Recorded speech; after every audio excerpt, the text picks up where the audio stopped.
know what to say for you.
All right.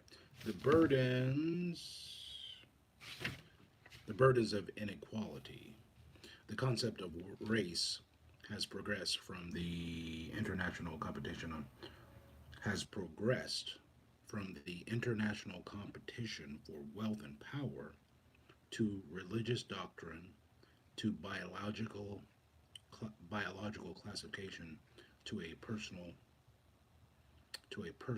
attitude.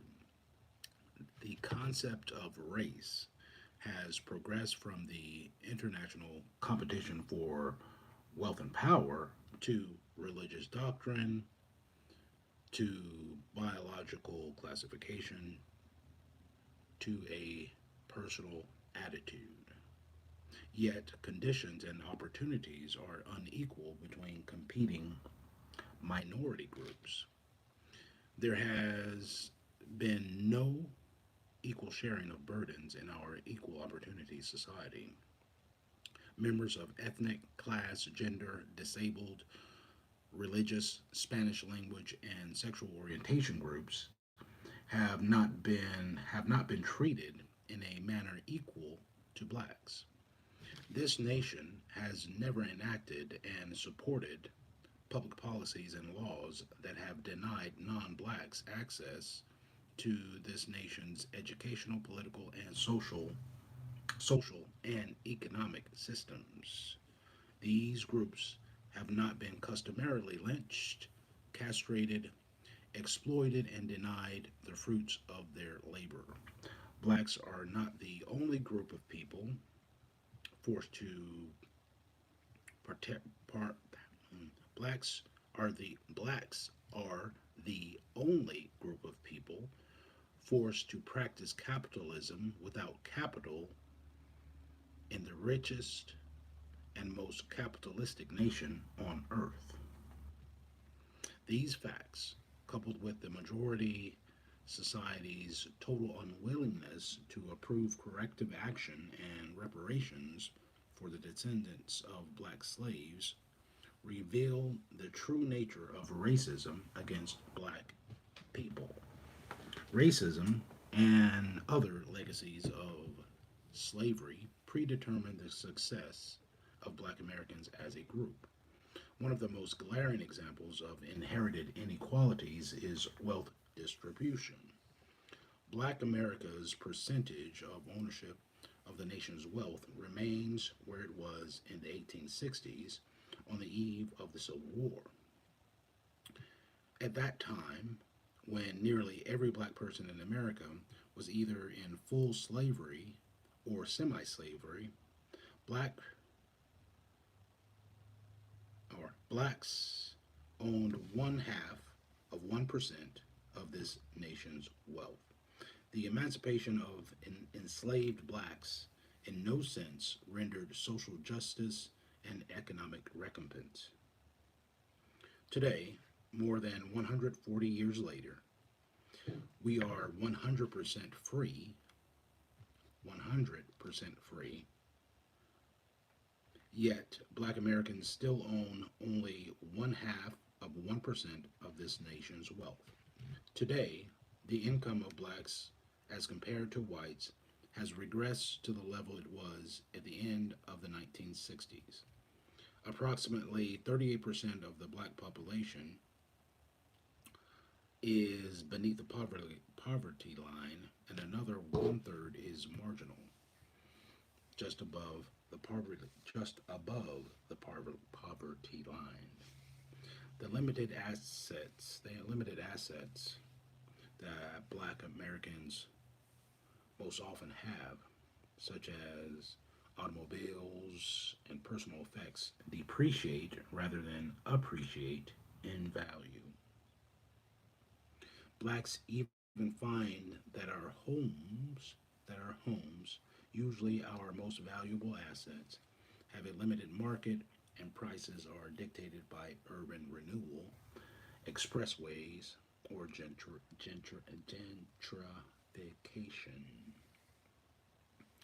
The average black person passes on zero assets to future generations. The typical white family is more economically stable and secure. Approximately 87% of this nation's economic assets are now frozen within the dominant white society and are passed on from one generation to the next in such forms as stocks, bonds, land, businesses, trust accounts, endowments, foundations, and insurance policies. Therefore, white children are privileged to enter the world with 87% of the resources that need to succeed in life already in their families, race, communities, businesses, schools, governments, or social organizations. Thus, succeeding generations of whites can access these wealth resources over and over again. What is wealth? Wealth refers to the net value of a person, group, or community less their liabilities or debt at a given point in time. It is stored value. Income, in contrast, refers to a flow of dollars over a period of time. With rare exceptions, most blacks are so marginalized that they own and control wealth, little wealth or resources anywhere, including their own neighborhoods.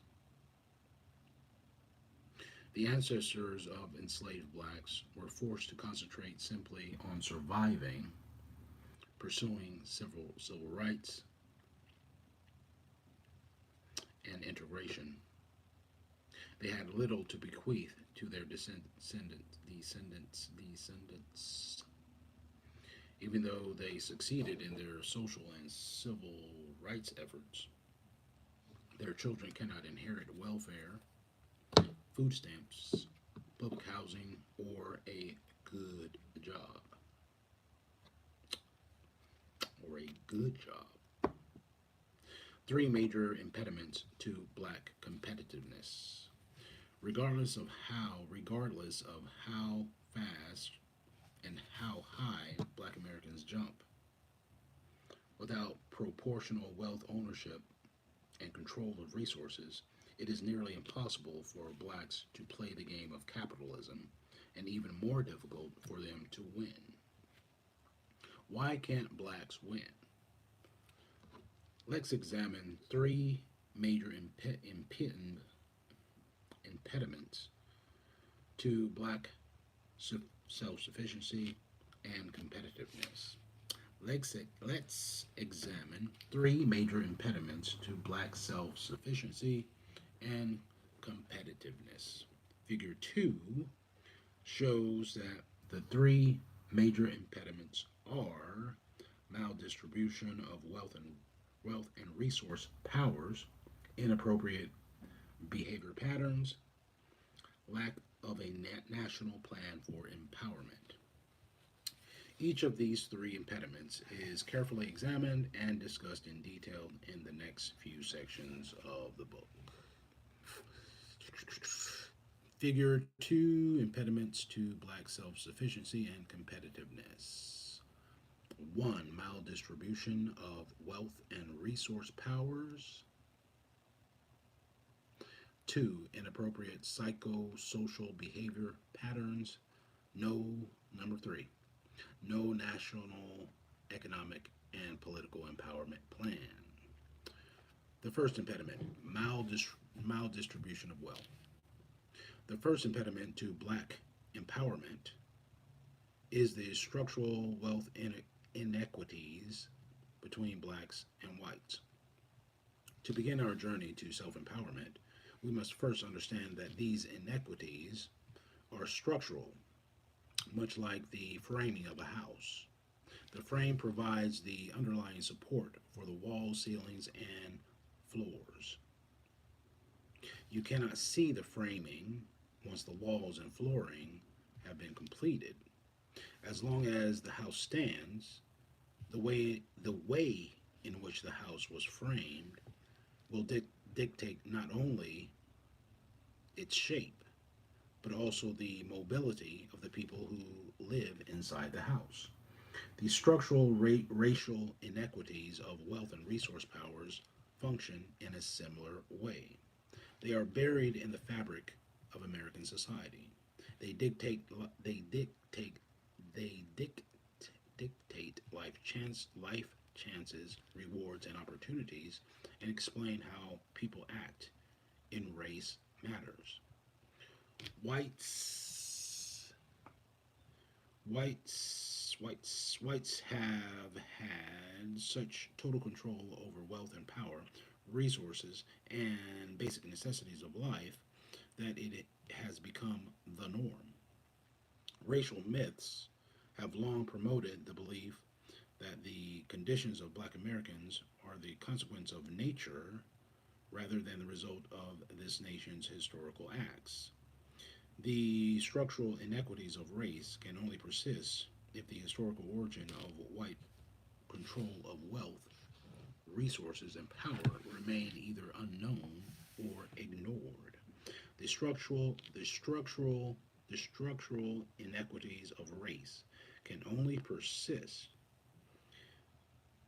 if the historical origin of white control of wealth, resources, and power remain either unknown or ignored. White society will not publicly admit that its powerful self interests perpetuate the legacy of slavery and Jim Crow's semi slavery. The critical contributions of black people to the development of this nation and the Western civilization are largely hidden. To admit black people's contributions is to trigger white guilt and a sense of responsibility for black people's predicament. According to records, according to records, the majority of society compiled its wealth by using a simple economic principle. The industry of slavery, the industry of slavery produced a 1,500% return on investment without the burden of wages, employee benefits, and taxes. The lifetime profits produced by slaves were passed on to the slaveholders' heirs and their heirs' heirs. Wealth accumulated for white society while poverty wealth accumulated for white society while poverty accumulated for blacks. Wealth accumulated for white society while poverty accumulated for blacks. Our nation claims to be an equal opportunity colorblind society after more than a century of maldistributing the nation's land and wealth producing resources to everyone but blacks. Even after Jim Crow segregation ended in the 1960s and this nation formally became a just society, the white society committed only $15 billion to conduct a war on poverty. Since this program included every group in America, it is unclear how this limited effort was supposed to correct the centuries of abuse inflicted specifically on black people. Social conservatives argue that 7 years of the Great Society programs fulfilled all responsibilities that white society had to blacks for 400 years of slavery and Jim Crow semi slavery. Neither the U.S. government nor social conservatives have offered a public explanation for including gender, ethnic, class, Spanish speaking, and disabled groups in a program that supposedly paid the nation's debt to blacks. Ironically, during the same 7 year period, this nation spent $120 billion on the war in Vietnam, which was 8 times larger than the amount spent on the war on poverty. Hidden behind the facade of colorblind society, racism in the 1970s became politically incorrect.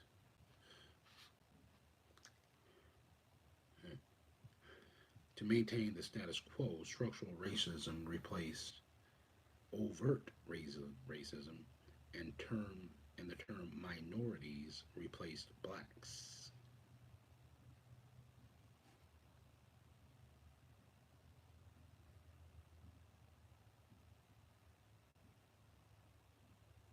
Our monopolized society. Racism. Okay. Racism in America has gone through a number of mutations, though also retaining its inequities. It is now practically impossible for members of our society to see and prove racism against black people.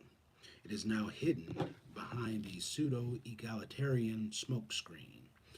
Social conservatives and the power elite praise Martin Luther King Jr., picked up the rhetoric of the black civil rights movement, but distorted the fundamental intent of the movement. They proclaimed that racial inequality no longer existed and all groups were starting out even. Thus, they created an illusion. Thus, they created an illusion. Just like the drunk who took his pet alligator to the bar into a bar, cut off its tail, painted it yellow, and called it a dog. Social conservatives and the power elite are taking racism through similar false transformations. However, no matter how it is camouflaged, racism is still right before our eyes. All old fashioned racism has gone legitimate again, masquerading with all of the rights and privileges of approved monopolies. The word monopoly emanates from the word monarch. According to Charles R. Geist, the author of Monopolies in America, the tradition of monopolies was inherited from English common law. The British Crown granted patent letters to merchants, giving them exclusive right to provide certain goods or services. Any monopoly conveys the ultimate source of power, wealth, and control to a person, group, or business. When a business entity has a monopoly, it, it dominates and controls nearly all aspects of an industry and can use its massive power to raise barriers to control markets and bankrupt competitors. A racial monopoly, like any other monopoly, is defined by its origin and the power it has over its competitors. On its way to becoming the essence of various white monopolies, racism has passed through three monopolistic stages. The first stage is a natural monopoly that protects things that are strategically vital to the government itself.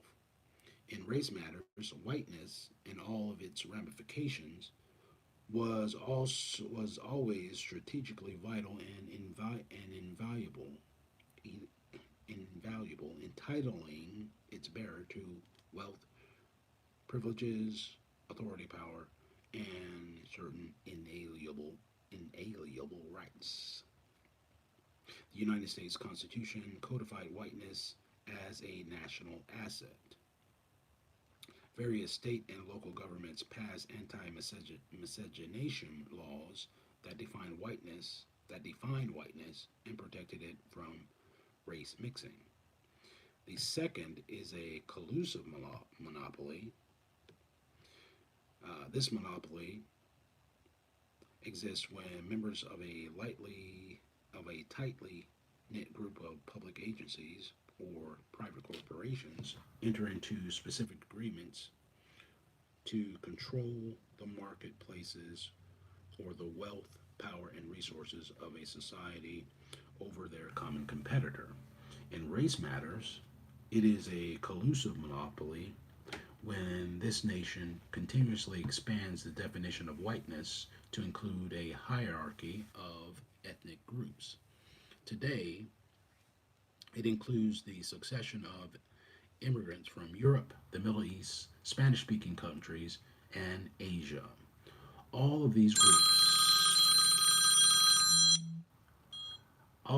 groups are unified as members of the Caucasian race, with the exception of blacks and Asians,